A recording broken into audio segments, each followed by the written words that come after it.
Okay, so yogurt. We all know it, right? It's Yeah. pretty much a staple. People think, gut health, digestion aid, maybe weight management. And yeah, it's great for bones, for muscles. Seems like the perfect healthy food. But here's the thing. That tub you grab off the shelf, it's convenient, sure.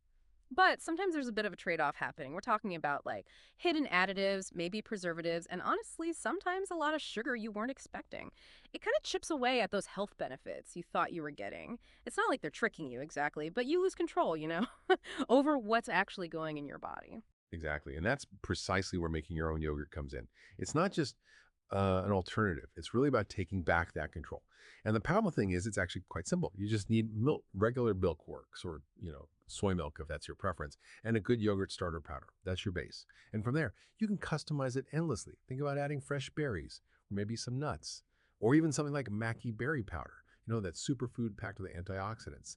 For someone like you who really wants to understand the why behind things, to use that knowledge for better health, this is it's fundamental, mastering your part of your diet. Right. So, this deep dive, what we really want to do is unpack something. Well, I think it's pretty transformative, actually. How a really simple tool, a simple process, can genuinely lift up your daily snack game and maybe have a bigger impact on your health than you'd think.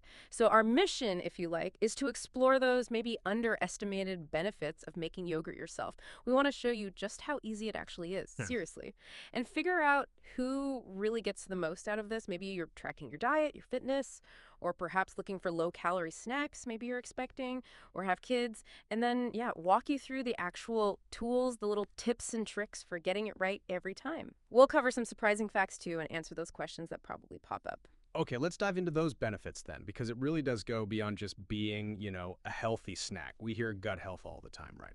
But with homemade, you're not just getting probiotics, you're getting like a super concentrated dose, active cultures, a diverse range of them. So it's not just about helping digestion, it's about really supporting your whole microbiome. And that affects nutrient absorption, your immune system.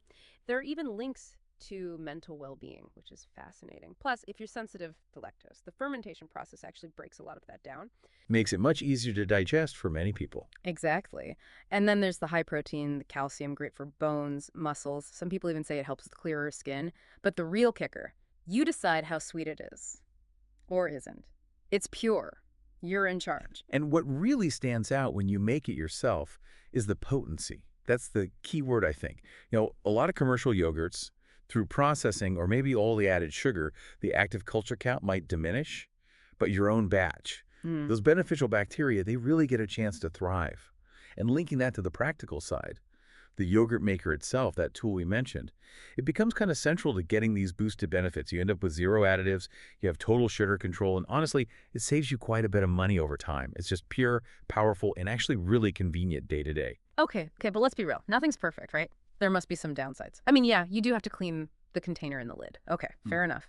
And some models, the capacity isn't huge. So if you eat a ton of yogurt, you might be making batches more often. But honestly, those feel like pretty minor things compared to the advantages. I have to say, when I first heard homemade yogurt, my mind went straight to, like, needing a chemistry set in the kitchen.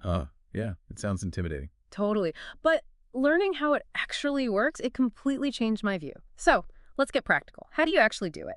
Let's maybe use one of those common plug-free models as an example, because the simplicity there is really striking. Right. So you basically start by pouring maybe 500 milliliters of cold milk, soy milk into the glass container that comes with it. Yeah. About halfway. Roughly halfway, yeah. Then you add your yogurt starter power. Give it a little shake, just gently to fix it in. Then top it up with the rest of the milk. Seal it with the inner lid. Okay, now here's the clever bit, the sort of magic. You fill the outer container with hot water right up to the line they show you. And this isn't just random hot water. It needs to be the right temperature. Yeah, that's crucial. You're creating this perfect, stable, warm environment. Ideally, around 45 to 50 degrees Celsius, like 113 to 122 Fahrenheit? That's the sweet spot for those cultures. Exactly. That precise warmth ensures it sets properly, and you get that potency we talked about.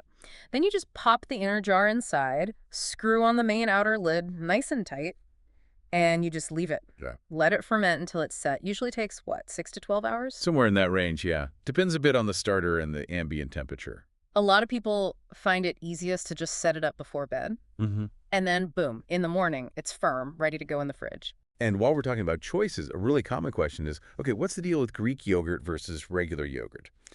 The main difference really is an extra step. Greek yogurt gets strained. They strain out the whey, which is the liquid part. And that's what gives it that super thick, really creamy texture. It also means it packs more protein, significantly more actually. And it's lower in carbs and sugar because you've removed some of that whey. Ah, okay. So that makes it really good for... Well, for fitness folks wanting protein, definitely, or anyone just looking to feel fuller, longer, increase satiety, great for muscle support too. And the budget question. We mentioned cost savings. Is it really cheaper to make it yourself? Oh, absolutely. Hands down. Absolutely. Like significantly. Yeah, typically you're looking at maybe a third, possibly up to half the cost of buying similar quality yogurt pre-made. The Yeah. savings really add up, especially if you go through a lot of yogurt in your household. For families, it's a big difference.